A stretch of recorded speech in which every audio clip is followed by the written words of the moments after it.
Bonjour, aujourd'hui je voulais te retrouver pour un podcast qui parle du pouvoir de nos choix. Je suis intimement convaincue que nos choix jouent un grand rôle dans notre épanouissement, dans nos réussites. Que chaque jour on se lève le matin avec le choix de vivre dans la peur ou dans la joie, avec le choix d'aller de l'avant ou de rester au même endroit, avec le choix de se plaindre ou d'agir. Alors, je te vois venir, toi. Toi qui vas me dire oui, mais ça s'applique pas à telle ou telle situation. À chaque fois que j'ai des objections, on me prend des exemples d'extrêmes. Alors peut-être que ce podcast, effectivement, ne s'appliquera pas à une personne au bout du monde qui vit la guerre ou des choses abominables. Mais toi qui m'écoutes, logiquement, t'es à peu près dans une situation convenable. T'as à peu près autant de choix que moi. Et si moi j'ai le choix, et si toi t'as le choix, alors tu peux faire des choix qui sont bons pour toi. Pas forcément les mêmes que les miens, parce que nous sommes tous différents, nos rêves sont différents, mais tu peux faire tes propres choix. Alors, on met de côté les excuses, et on regarde les choses avec honnêteté. Tu vois, aujourd'hui, il y a beaucoup de jeunes qui passent du temps sur TikTok. Et TikTok, il a une particularité par rapport aux autres réseaux sociaux, c'est qu'il t'impose le contenu. C'est pas toi qui le choisis.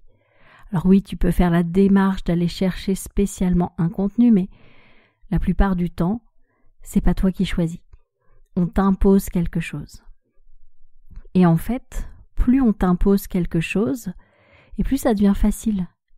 T'as pas de décision à prendre, t'as pas de choix à faire. Et donc tu laisses venir, même si ça te plaît moyen, tu dis qu'il y aura bien un truc qui te plaît au bout de 2 ou 3 publications. Et petit à petit, ils sont en train de nous voler ce pouvoir du choix. Parce que c'est ce pouvoir-là qui va nous permettre de changer notre vie. Par exemple, si tu prends une personne qui va décider ce matin en se levant de prendre son téléphone et d'appeler une personne en particulier pour lui dire « Bon, ça y est, j'ai réfléchi, je me lance dans ce projet. » Et tu prends une autre personne qui a la même envie, mais qui ne va pas prendre son téléphone, qui ne va pas appeler cette personne qui peut l'aider à activer la machine, eh bien, leurs deux vies vont être complètement différentes, juste à cause d'un coup de fil. Parfois, il faut être courageux juste 30 secondes, le temps d'appeler, et de lancer le truc. Il n'y a pas besoin d'être courageux tout le temps. Tout ça pour te dire que la majorité des réussites, elles découlent de plusieurs choix qu'on a fait avant. Je suis persuadée qu'on vit aujourd'hui la conséquence de nos choix d'hier. Alors parfois, d'accord, il y a des coups de chance qui ne sont pas les conséquences de nos choix d'hier, c'est tombé du ciel comme on dit, mais je crois que avant d'être au bon endroit, au bon moment, il y a eu plein de fois où on était au mauvais endroit au mauvais moment. Et que finalement, c'est la persévérance qui a fait qu'un jour, cette chance s'est présentée. Donc même si ça semble être un coup de chance, je pense qu'il y a un choix derrière tout ça. Il y a un choix d'être là, de ne pas être chez toi sur ton canapé. Si tu rencontres quelqu'un dans la rue qui te propose quelque chose, il te l'aurait pas proposé si tu étais resté devant ta série Netflix chez toi. Donc il y a un choix derrière même la chance. Mais ça, bien évidemment, c'est pas quelque chose qu'on apprend à l'école. Tu sais, l'école, elle est pas là pour faire de grands chefs d'entreprise. Elle est plutôt là pour créer des ouvriers qui vont obéir à ce qu'on leur demande. Et qui finalement trouvent un certain confort à pas prendre de décision. Ils ont juste à obéir aux ordres. Ils n'ont pas besoin de peser le pour et le contre et de risquer de se tromper. Ils n'ont pas besoin de porter de responsabilité, puisqu'ils se contentent d'obéir à ce qu'on leur demande. Prendre une décision, faire un choix, c'est risquer de se tromper. C'est risquer d'aller au mauvais endroit. C'est risquer de devoir en payer les conséquences. Et ça, tout le monde n'a pas forcément envie de s'y frotter. Il y a plein de gens qui préfèrent largement ne pas décider et rester dans quelque chose qui les rassure. C'est leur instinct de survie en fait qui fait ça. Mais si tu m'écoutes, alors que tu as bien vu le titre de ce podcast, c'est qu'il y a une partie de toi qui a envie d'avoir le choix. Parce que finalement, le choix, c'est ça la liberté. Quand j'ai le choix, c'est que je suis libre de choisir. Un prisonnier, il n'a pas le choix de rester dans sa cellule ou de sortir à l'extérieur de la prison. Il doit obéir. La liberté, c'est bien d'avoir le choix. C'est un peu comme ce milliardaire qui détestait le camping quand il était pauvre, et une fois riche, il s'est mis à aimer le camping, parce que cette fois-ci, il avait le choix. C'était plus par obligation et manque de moyens, c'est parce qu'il avait le choix. Et finalement, la liberté, c'est ça, d'avoir le choix. Mais TikTok est en train de nous prendre ce choix. La plupart des choses sont en train de nous prendre le choix. Et quand je vois les personnes que j'accompagne, la plupart, elles me demandent de choisir à leur place. Tu ferais quoi à ma place? C'est pareil avec les cartes. Elles voudraient que les cartes décident à leur place. Elles voudraient que quelqu'un d'autre se mouille et prenne les risques à leur place. Parce que comme ça, si ça marche pas, elles pourront l'accuser.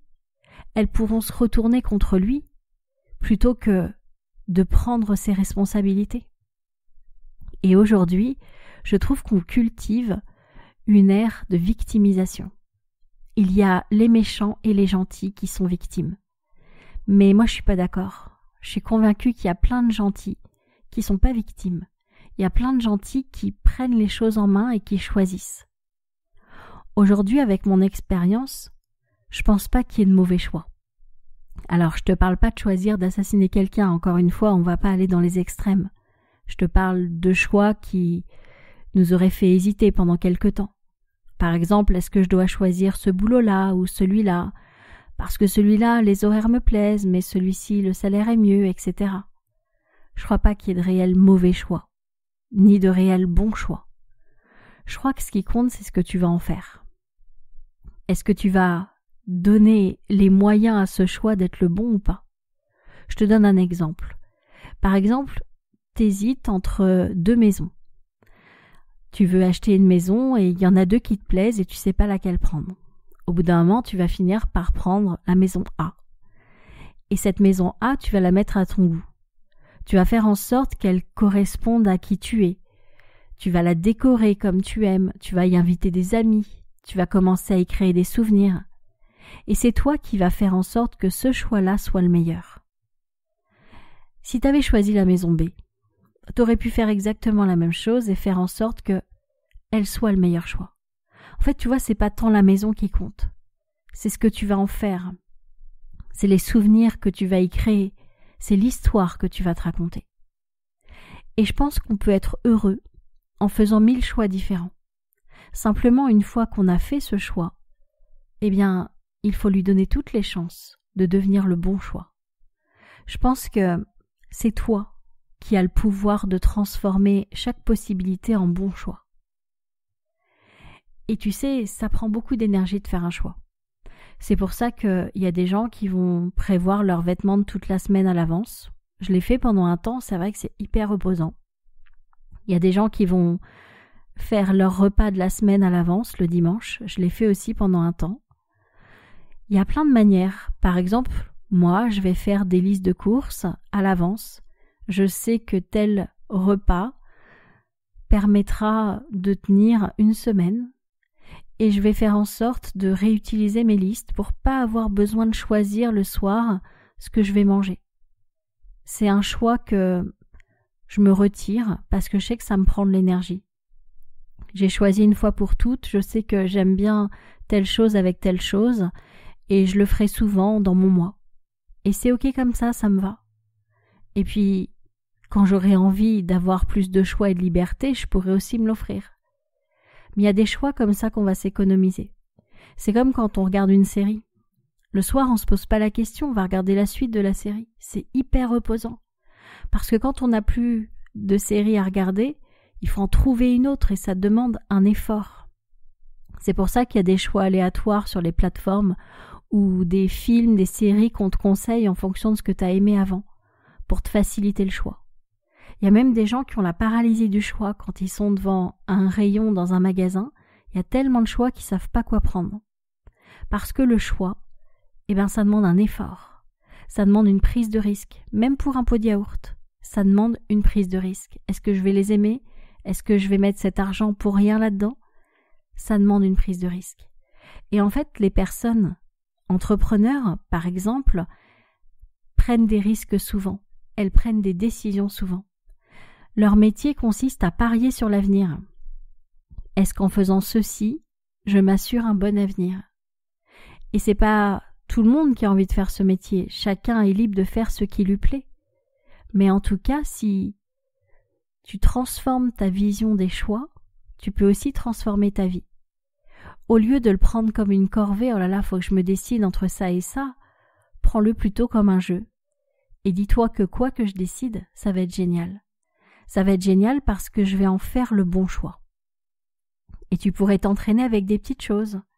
Tu pourrais te surprendre à aimer des choses que tu n'aurais pas choisies auparavant parce que tu vas leur donner le goût de ça. Je te donne un exemple. L'autre jour, c'était la réunion des habitants du quartier avec notre maire. C'est une corvée pour la plupart des gens. Mais moi, j'y vais avec un autre état d'esprit. Je vais entendre plein d'anecdotes. Je vais entendre plein de gens raconter leur quotidien. Et je prends des notes. Et ça me donne des idées. Et en plus, ça me fait marrer parce qu'ils sont hyper touchants. Ils ont l'impression que leur petit problème, c'est la fin du monde. Alors que le maire, il a tellement d'autres choses à faire pour toute la ville. C'est assez amusant ce décalage entre ce que la personne veut pour elle et ce dont toute la ville a besoin. Tout ça pour te dire que j'y vais en m'amusant. J'y vais avec cet état d'esprit-là. Et j'aurais pu faire autre chose de ma soirée. Mais j'ai fait un choix. Et j'ai décidé que si j'allais là, j'allais passer une super soirée. Et je fais ça pour tout en fait. Je décide d'avance que ça va être génial. Le matin, quand je me lève, je décide d'avance que ma journée va être géniale. Je vais me concentrer sur tous les moments que j'adore et je vais me le dire. Je vais me dire, là, je suis en train de vivre un moment génial. J'adore ce que je suis en train de vivre. Et je me le dis plein de fois dans la journée. Et je fais en sorte que ça devienne génial.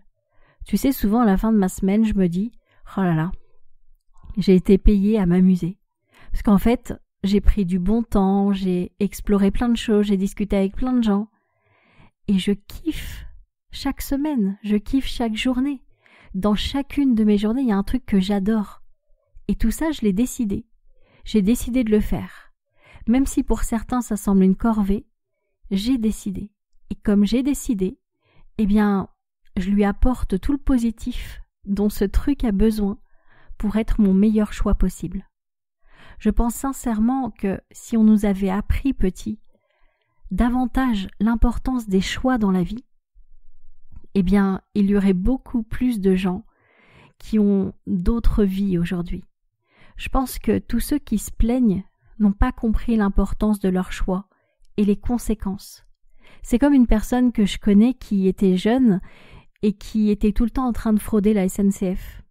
Et cette personne disait « j'ai pas besoin de payer mes amendes, j'ai jamais d'emmerde derrière ». Sauf que c'est sa mère qui payait tout. Et comme cette personne, elle n'avait jamais les conséquences de ses actes, elle ne se rendait pas compte du lien entre les deux. Et si on avait plus conscience que chaque choix que je prends a une conséquence, alors on leur accorderait peut-être beaucoup plus d'importance. Tu sais, quand je travaille et que je suis en vacances, par exemple, je travaille le matin pendant 1 heure ou 2 et je me dis « Allez Camille, une petite heure de plus. C'est l'heure que personne n'aura eu le courage de faire. Et toi, tu auras eu le courage de faire. Oui, tu pourrais aller à la piscine bronzer. Non, j'aime pas bronzer, c'est pas vrai. Oui, tu pourrais aller à la piscine te baigner. Mais là, maintenant, je fais un choix de rester 1 heure de plus. Et en faisant cette heure de plus, je change tout. Parce que je fais ce que les autres n'ont pas le courage de faire. C'est un choix que je fais. Je suis pas à 1 heure près de piscine. Par contre, travailler 1 heure de plus pour mon métier, ça va changer la donne. C'est un choix. Et tous les choix ont des conséquences. Et même si parfois il y a la chance qui s'en mêle, tous les choix ont des conséquences. Je voulais donc te rappeler que c'est pas la faute à l'injustice, c'est pas la faute à pas de chance qui t'arrive et que tu peux choisir que ça change. Tu peux reprendre ta responsabilité. Je te dis pas ça pour te culpabiliser. Je te dis ça pour te redonner ton pouvoir. Parce que, à force d'accuser l'extérieur, on oublie souvent le pouvoir qu'on a à l'intérieur. Et toi, tu as ce pouvoir. Tu as le pouvoir de faire des choix. Tu as le pouvoir de changer ta vie en choisissant de faire autrement. Je te souhaite donc de faire plein de choix et de voir que même si ces choix mènent à une impasse, tu pourras toujours faire demi-tour et aller ailleurs. Prendre une décision, c'est pas un engagement éternel. On peut toujours faire demi-tour. Mais en tout cas, c'est ça qui nous permet d'avancer. C'est ça qui nous permet d'aller découvrir des ressources en nous qu'on savait même pas qu'on avait. T'as à l'intérieur de toi des tas de ressources. Et ces ressources, elles attendent peut-être simplement que tu prennes des décisions, que tu fasses des choix. Alors je te souhaite des super choix. Je compte sur toi.